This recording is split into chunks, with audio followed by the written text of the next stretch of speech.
Hello YouTube. In this demonstration we're going to have some Moissanite melee that has been diamond coated, and I'm just using the dual probe tester. These are 2mm round brilliants. You can see me here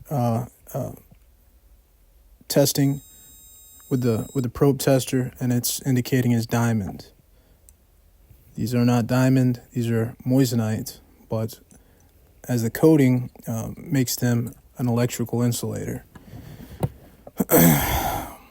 And this main intention of this video is demonstrating that these probe testers cannot be relied upon. Okay, there's 15-16 stones right here. In a matter of less than a couple of minutes, I can use a microscope and quickly distinguish the doubling or the rail tracks.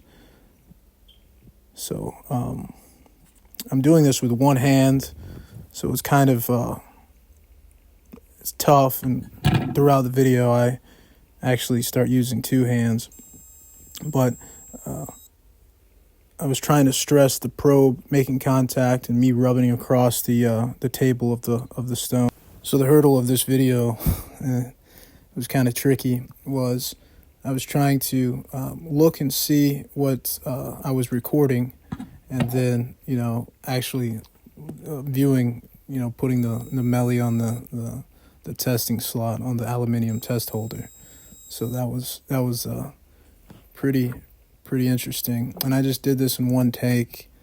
Didn't really want to invest too much time on this video, just mainly stressing the point of with this material, synthetic moissanite that's been coated with a polycrystalline diamond, making them an electrical insulator, it obsoletes all these probe testers. So if you rely upon these, if you're a pawn shop, gold dealer, even coin dealers, they just rely upon these things. On set stones, stones above 3mm, I can teach a novice on looking for doubling underneath the microscope. And so 2mm stones and below could be a little bit trickier, but with a good enough microscope, you can spot the doubling and quickly segregate moissanite from diamond or other simulants based upon the refractive index. And I have another video that I'm going to have topaz and sapphire, and it's going to be a pretty good video without using any instruments, just looking underneath microscope.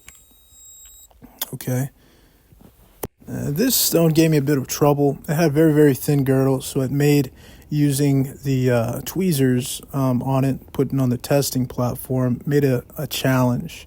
I didn't have my melee fine tweezers, so I just started recording and just to make this video. So you noticed I touched the testing platform. It's very important. You got to put your hand to ground the test on the testing plate, and then if you're holding the jewelry or if you're testing the jewelry in the loose stone holder, you got to be touching it, okay? Because a lot of people that I see on YouTube, and they make these videos, they're using gloves, they're not even touching the conductive panel, and they're just testing away. Well, everything is going to be indicated as a diamond because the instrument's only doing one test. It's doing the thermal conductivity test.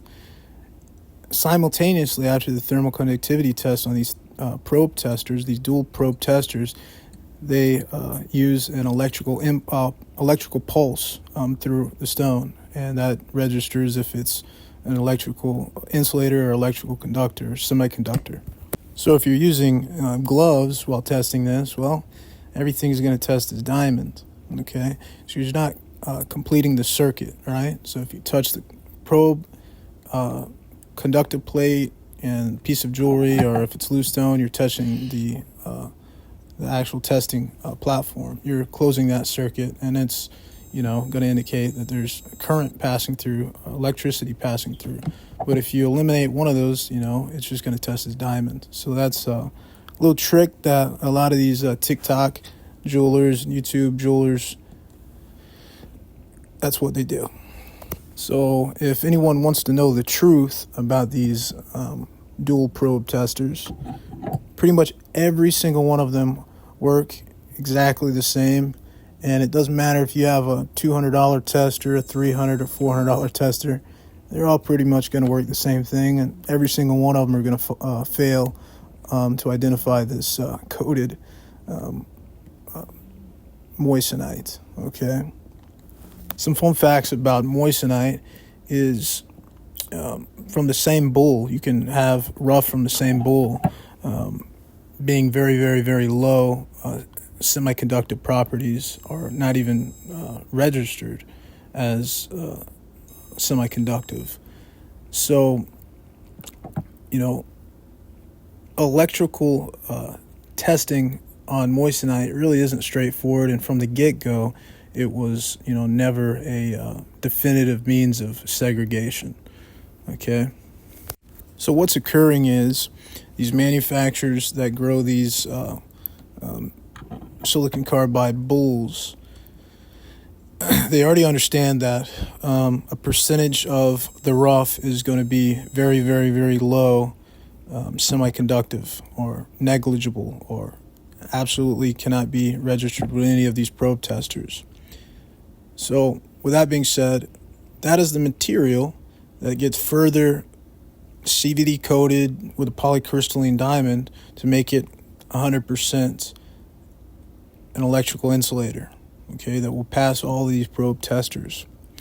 Now, in the past, with a lot of these probe testers, you could pick up this very, very low, negligibly conductive material, electrically conductive material, if you used a UV light source. So what's going on, it's taking place, is you're charging those crystals to make them conductive with that specific wavelength that's been shined on the stone. Okay, so that UV light, it excites the atoms within the silicon carbide, and it makes it conductive or a semiconductor.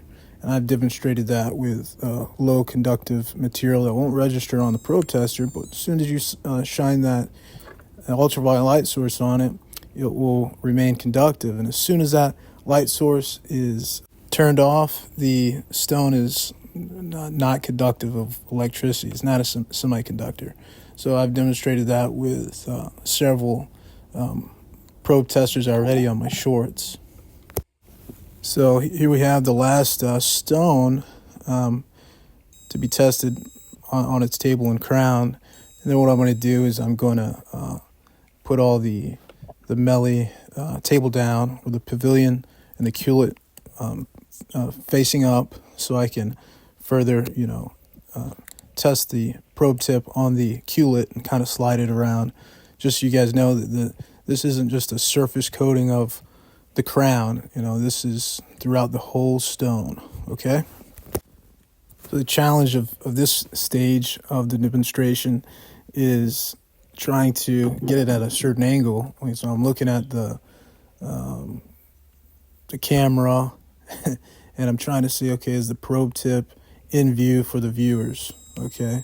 And in that case it was, but as we test, these few, it kind of goes out of view and you guys can't see where that probe tip is actually touching. But throughout that, I fixed the angle and you guys can see, for the most part, that copper probe tips making contact with the culet, and I'm sliding the stone across. So you guys can, clearly see that. Here's also some interesting facts. You see that a lot of the melee kind of just stick to it. Now that's because moissanite and diamond too has a particular surface tension. Okay, unlike cubic zirconia, those stones are going to slide off pretty easily. So my next series of videos of the moissanite melee and the moisquetiers, I will be able to demonstrate with a UV light source, doing the same thing that I'm doing right here.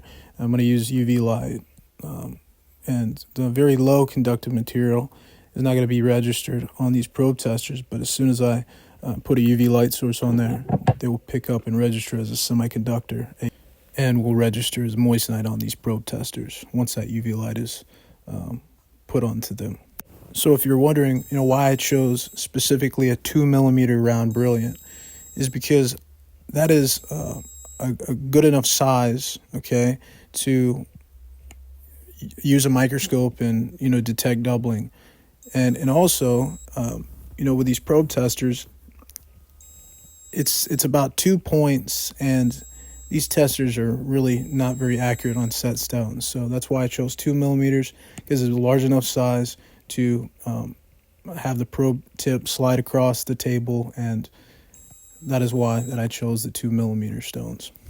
And I really think that 2mm, any gemologist or senior gemologist, and any jeweler that has dealt with meli, moissanite, and diamond, and what have you, they should be able to detect that it isn't a diamond with just a microscope with set jewelry. So there's no problem there. Okay. So this stone, you guys could clearly see that the probe tip is making contact with the culet. So if you guys have been wondering why that there's a small little meli in the left corner of the sieve, well, we're going to find out. This is just regular moissanite, and it's a semiconductor, and it registers as a semiconductor on the tester. I'm trying to figure out the angle here so you guys can see it. So you'll see me test it a couple times. You see that it registers moissanite. All that's telling you is it's a semiconductor. So the main intention of this video was to stress that the impracticality of testing these small meli, these loose meli, by a dual probe tester that already out the gate is not very accurate. I have an instrument that I've made, and it's called a Moissanite shaker, and it can sort thousands of meli within several seconds, and it's 100% accurate, it's guaranteed, and it actually works to separate moissanite.